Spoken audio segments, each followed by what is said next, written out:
Anyway, the 5 lights are lighting up for the 2016 Monaco Grand Prix, and it's underway. So going up the hill, they're going 3 abreast up the hill. This surely cannot end well, and no it hasn't. There's been a 3-car pile-up.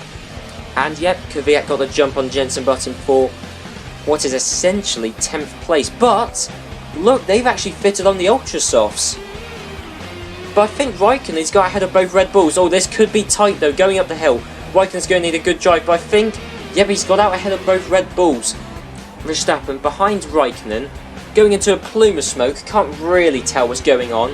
And now he can see what's going on, but he decides to go into the back of Nasser. He's lost a bit of his front wing. Yellow flags are out, but Lewis Hamilton, he's passed us at 8th place, but under yellow flags, so he's got to give us the position back. Going up the hill though, he's not going to. But Verstappen's coming to the pits because of his front wing damage. I don't know why he did that, bit of a stupid decision. But he's come out in 8th place just ahead of us, and in fact we've got the momentum going up the hill, and it looks like, yep, we're going to retake 8th place. Nico Rosberg just taking a comfortable and dominant win at the 2016 Monaco Grand Prix. No one could challenge him really. But coming round Raskas, we're still in 8th place. Look at our car. We've got no tyres, we've got not a lot of front wing, but we're going to come down the start-finish straight, and it looks like Max Verstappen, he's got a run on us. Max Verstappen, on the run to the line, has snatched 8th place from us. This is Formula One.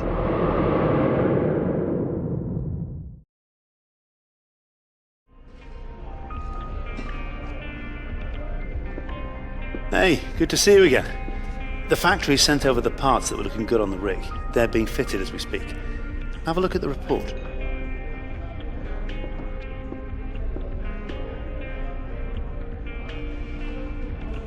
Right then guys, so here we are for part 7 in my F1 2016 Williams career mode. And as we saw, our engineer Chris there giving us the good news that our engine power has been upgraded, which we'll really notice when we come into this Grand Prix, as I'll show you later. But Sauber have also fitted some upgrades, but aside from that, a pretty dull period of, car development for the other teams. We're still the 3rd quickest team, up behind Ferrari and Mercedes. And I don't think Mercedes have fitted an upgrade all season so far. And certainly if they have, they've been outdeveloped by almost everyone else. I'm coming out in practice 1, I believe. And yeah, it was raining in practice 1, and I tried to track acclimatization. I believe I met the green score. Yes, I did, but not a perfect track acclimatization. So I had to wait all the way till Q3 before I actually got a dry practice session, and there we were. I was much better, I was much more used to the dry conditions, and I was able to meet the purple score, as well as being able to effectively do the qualifying pace practice program as well. It just generally made practice a lot easier. But anyway, it's on to the qualifying report for the Canadian Grand Prix. Qualifying at the Circuit Gilles Villeneuve started with Jolyon Palmer qualifying down in last, with his teammate not much higher up in 18th place. Both Manners will start the race from the second to last row, with Felipe Nasser showing that Sauber's upgrades have had little impact on his car as he qualified in 21st. Max Verstappen's extremely poor run in qualifying hit a new low as he failed to make it through to Q2 on the super soft tyres, with Valtteri Bottas almost meeting the same fate. Q2 saw Ericsson finish as the slowest, with both Haas drivers not faring much better in 14th and 13th. Both Force Indias also got knocked out in 11th and 15th, with Hulkenberg the quickest. The 6th and final driver to be eliminated was the lone Toro Rosso of Daniel Kvyat. All of those previous eliminations means that the top 10 will line up like this. Button and Sainz will share the 5th row with Fernando Alonso in 8th. Valtteri Bottas finished all the way down in 7th, but was only half a second behind the pole man. Kimi Raikkonen beat Daniel Ricciardo by only 0.02 of a second, with both Mercedes on the 2nd row and separated by only 1/10 of a second. This left Sebastian Vettel to take 2nd place, with the Williams of Nathan Quinn taking pole position.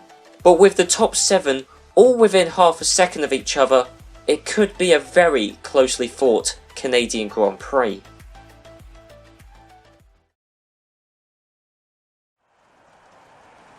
Right then, so here we are on the grid for the Canadian Grand Prix, and as you can see, intermediate conditions. Now, it is meant to dry out as the race goes on, but this isn't really what I would have asked for, considering how quick I was in a dry qualifying and how slow I was in a wet practice session. Yeah, I'm not really fancying my chances, but it is a short run down towards the first corner. It's Vettel in second, and I'd rather have him there than either of the Mercedes drivers, so as long as we get to a decent start, we should be okay. But anyway, the 5 lights are lighting up for the 2016 Canadian Grand Prix in intermediate conditions, and the lights are out and away we go. And the top 4 seem to be pulling away from everyone behind them already. We've got to a pretty decent start. That's Mercedes has taken second place on Sebastian Vettel, though they've run out wide. And in fact, actually, they collided behind. The Mercedes and the Ferrari have made contact. It looks like Vettel is still in second place, despite the fact he was close to losing it. I'm still maintaining the lead and have actually pulled out by a significant way, considering we've done like 3 corners. But, yeah, really, I couldn't have hoped for more, really. But, yeah, so it's Nico Rosberg who started in 3rd. And he got off to a pretty decent launch, actually, probably the best of anyone, or certainly better than Vettel. So he moved into 2nd place. He actually had the better line going into the first corner. But we don't really give him, well, we do push him out a little bit wide. That compromises his run into the second corner. It means Vettel can get a good run around his outside. And yeah, that's how Rosberg was able to maintain 3rd place. But going down towards the tight hairpin, which leads to the run back towards the start-finish line. And there's Sebastian Vettel behind us. He's outbroken himself and has taken off a bit of his front wing. And it looks like, no, we're just about able to maintain the lead. But that was a hairy, scary moment. Really scary for Vettel, but also he nearly caused us to lose the lead. So Vettel's behind us, going into the hairpin. So what happens here? He just locks up. He locks up both front wheels. So he's got significantly reduced braking performance, and he has to let the entire field through. But that was Vettel's mistake, simple as. I was the innocent bystander, but I didn't get any damage. It was just all Vettel's mistake, and yeah, that's his race completely destroyed by his own doing, unfortunately. Valtteri Bottas now. This is a few laps later. Bottas is in 5th or 6th, but look at the train he's holding up. I mean, literally, pretty much the entire field is directly behind him, and there's no one that ahead of him. So Bottas showing just how little pace Williams have in wet conditions, really. You know, we've got good straight line speed, downforce not so much, which is why it kind of evens out in these sort of conditions at this track. But despite that, I'm still able to maintain the lead. I won't say comfortably. I did pull out a little bit of a gap. But I mean, look at the speed we've got. I mean, in wet conditions, intermediates, we're going 209 miles an hour. Broke a little bit early, but 209 miles an hour in wet conditions. And that's because I'm running, I think my downforce, the wings are, I think it's 3.3 or maybe 4.4 in the setup for the front and rear wing downforce. So, I mean, that coupled with the engine upgrade we got and the fact we know what this car's like means we've got exceptional straight line speed, which has really done us a lot of good this race already, because we've pulled out away from Hamilton. Hamilton's pulled out from Rosberg, and it's now Nico Rosberg who's coming under threat from Kimi Raikkonen, and this is the battle for 3rd place. And Rosberg, he's just dropped off the pace because he let his teammate through, and now it looks like he's going to let Kimi Raikkonen through. So I don't know whether Rosberg is nursing some kind of car issue, but he's several seconds behind his teammate, and it's just not a great day for Nico Rosberg as Raikkonen moves up into 3rd place. Ricciardo's right up behind as well, so this probably won't be the end of Rosberg's troubles. But I don't really care at this moment in time. I'm in 7th. No, I'm on lap 7. I'm in 1st, and the virtual safety car is out, which is good. It's a good thing. It's a virtual safety car. It means I can actually maintain my, I think, about 3-4 second lead on Hamilton. So it's not going to bunch up the field. But here's what caused it. So we got Grosjean with Ericsson not directly behind, but I think there's a Toro Rosso in between Grosjean and Ericsson. So going into the tight chicane, which leads to the Wall of Champions, Grosjean misses his braking point, rejoins the track in front of Marcus Ericsson and absolutely stuffs Marcus Ericsson into the Wall of Champions. Verstappen then gets caught out by Grosjean, so Grosjean destroyed 2 people's races there. Well, Ericsson certainly, but so Grosjean just locks up his front wheels. He does essentially what Vettel did. on the first lap. Yeah, ruined Ericsson's race, didn't help Verstappen at all, although Verstappen didn't help himself by qualifying so badly, but I don't really know what happened there, to be honest. I don't know, well, I mean, that brought out the virtual safety car. What on earth is that? Raikkonen rear-ending Ericsson. Okay, I don't know why Raikkonen did that. I mean, that was just stupid. I mean, as we can see from Ericsson's point of view, Raikkonen steaming along and doesn't steer away from Ericsson. I mean, Ericsson was coming into the pits, going slowly, but why Raikkonen felt the need to do that, I have no idea. That didn't, I mean, amazingly, that didn't actually bring out another virtual safety car. You thought it would have done, but it didn't. It means we got no challenge below Hamilton, but the track is drying, and Hamilton has caught up significantly. Now, we're thinking about coming into the pits, but we got to defend from Lewis Hamilton. Hamilton actually moving to the right-hand side just to try and get some more moisture on his tyres to stop him from overheating. That's how critical this situation has got. I think we're going to dive into the pits this lap because we really need to fit on some slicks. And essentially, Hamilton has rear-ended us now. What I was going to say is essentially we can't let Hamilton get past us. We need to come in at the same time as him. Yes, he would come in this lap, and yes, he did. So, but Hamilton actually rear-ended us going into the pits, which means we're going to pull out several seconds on him. But basically, everyone's coming into the pits this lap. Our teammate is, Ricciardo is, Raikkonen probably is. Although, I mean, we don't have to worry about Raikkonen anymore. He was in third, but obviously he lost his front wing from rear-ending Ericsson. But Hamilton, what happens here? So, going into the pits, I slowed down for the limiter line, and Hamilton, it almost looked like if Hamilton didn't rear-end me, he would have sped in the pit lane.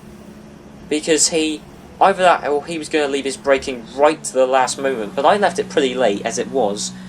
And here we are with Daniel Ricciardo coming in behind Rosberg. He wasn't able to overtake Rosberg. Both Mercedes are double stacking, because obviously Hamilton lost his front wing, or a bit of his front wing, so, you know, that cost him some time. Ricciardo subsequently was able to catch up to Hamilton, overtake Rosberg, who was held up massively from that, and then we've got Fernando Alonso coming into the pits. He's had to replace his front wing, which means he's lost a place. Well, he's just lost a lot of time. He's also held up Jenson Button, so both McLarens, I don't think we'll be achieving much this race, but through all of that, I'm in first, Hamilton second, Ricciardo third. Bottas jumped Rosberg in the pits there. That's how badly Rosberg was held up. Alonso in sixth, so he didn't lose too much time. That's because so many people lost so much time there. There's still a couple of people braving out on the intermediate on the intermediate tyres. But lap 15, from my point of view, it's been a pretty quiet, boring race. But and also one thing to note is everyone pitted onto the soft tyres with the intention to not stop again. So it's just a one-stop strategy. And as you can see, setting the fastest lap there, because obviously, you know, our first flying lap on the dry tyres. And, yeah, but then that's obviously beaten very quickly by Hamilton. But it was beaten all the time. I think between me setting that fastest lap and completing the next lap, about 6 people beat the fastest lap. And as we can see now, Valtteri Bottas, who jumped Rosberg in the pits, is now coming into threat from Rosberg, and I think we know how this is going to play out. Despite Bottas and, you know, in the same car as me, and we've seen how great the straight line speed I have, but I think Bottas might have put on more of a wet setup on in anticipation for the race, because his straight line speed isn't as mega, because he was just a sitting duck compared to Rosberg, and we've seen me against Hamilton, and Hamilton can't even keep up in down the straight. So I think that's what's happened there. But Rosberg in 5th place, still pretty good. I mean, bearing in mind, we've got to remember we're in the 3rd quickest car, I believe, on the grid, and we're here with Rio Haryanto, and his engine has now blown up, so that is a tragic end for Rio Haryanto's race. But as you can see, he was nowhere near anyone, so he wasn't really competing for much. It was just pride, really, you know, pride for him and pride for Manor, and that didn't even bring out a safety car or anything. But lap 22, I'm doing something different. I'm going to come into the pits. Now, everyone's doing a one-stop. It was my intention to do a one-stop, but lap 22, the soft tyres had degraded much faster than would be required to do a one-stop. So I'm thinking, do you know what? Come in, fit on the ultra softs. Realistically, I can't lose many places. I'm behind Rosberg, but at this moment in time, I knew the absolute worst-case scenario was finishing 5th. make that 4th because we come out ahead of Bottas, but we're on the ultra soft tyres. I know how worn my soft tyres were, so I know how worn everyone else's will be. Hence why it's no surprise that I've caught up to Nico Rosberg. But it's not now where I'm expecting to have the massive pace on everyone else. It's several laps down the line, because the soft tyres are still drivable at this point. I mean, I could have stayed out for 7 more laps, but I want to maximise the use of the ultra softs. And unsurprisingly, I caught up to Daniel Ricciardo. So it looks like we'll take 2nd place easily. I mean, you know, we got DRS, we got the straight line speed, 221 miles an hour. That just shows how low downforce we got and how brilliant this car is in a straight line, you know, with its especially with the engine upgrade we got for this Grand Prix, which does bode well for Azerbaijan, Austria, Monza, Belgium, these other tracks that we got coming up. But we're in 2nd place. Hamilton is several seconds ahead of us at this point. Yellow flags are out, and Gutierrez is out of the race. There he is in the wall. But yes, it hasn't really affected me in any way, because amazingly, a bit of debris from Grosjean Ericsson's crash brings out the virtual safety car.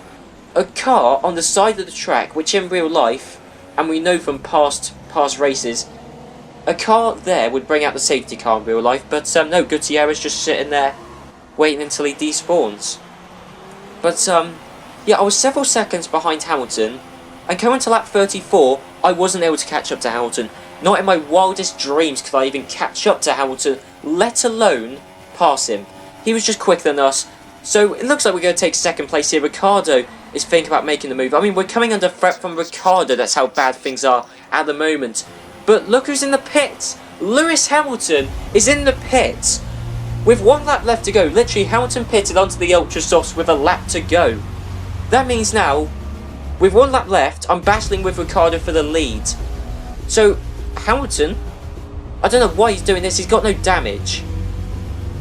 I mean, maybe he realised his softs weren't going to make it to the end, but in which case, why didn't he just pit on the same lap I did and do the same strategy? I mean, I can tell you that strategy call that I made hasn't paid off, because I went from being ahead of Hamilton to way behind him and slower than him. And also, off in the distance, you may have noticed Nico Rosberg is coming into the pits. There you go. So both Mercedes have pitted with a lap to go. I have no idea why. I mean, they're losing tons of track position. Well, they're losing tons of time. At track position terms, they're not losing out too badly. But, yeah, half a lap to go. You would have thought Ricciardo, with his about 20 lap old soft tyres, you would have thought we'd easily be able to pull away from him. Not really.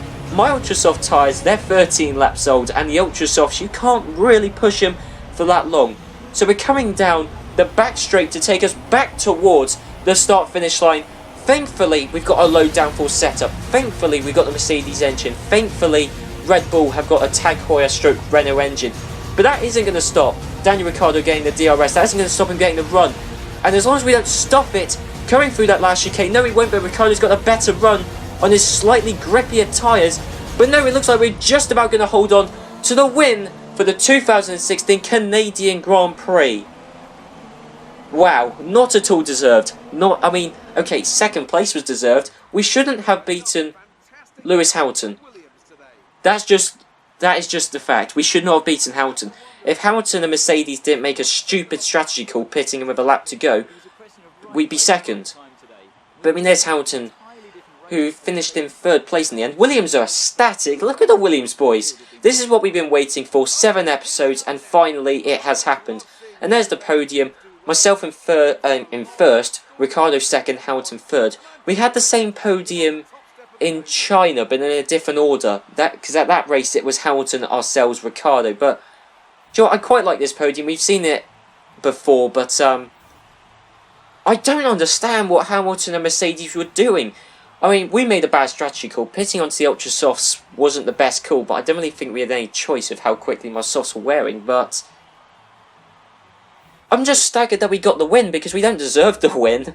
But there you go. I'm 1st, Ricciardo 2nd, Hamilton 3rd, Bottas 4th because he gained from Rosberg pitting, Alonso in 6th, showing how quick McLaren have become since their upgrade since Spain was when actually McLaren became very quick. But I just don't understand. I recorded this race ages ago. I don't understand what happened there. driver standings, I'm in 4th, moved up actually ahead of Sebastian Vettel, but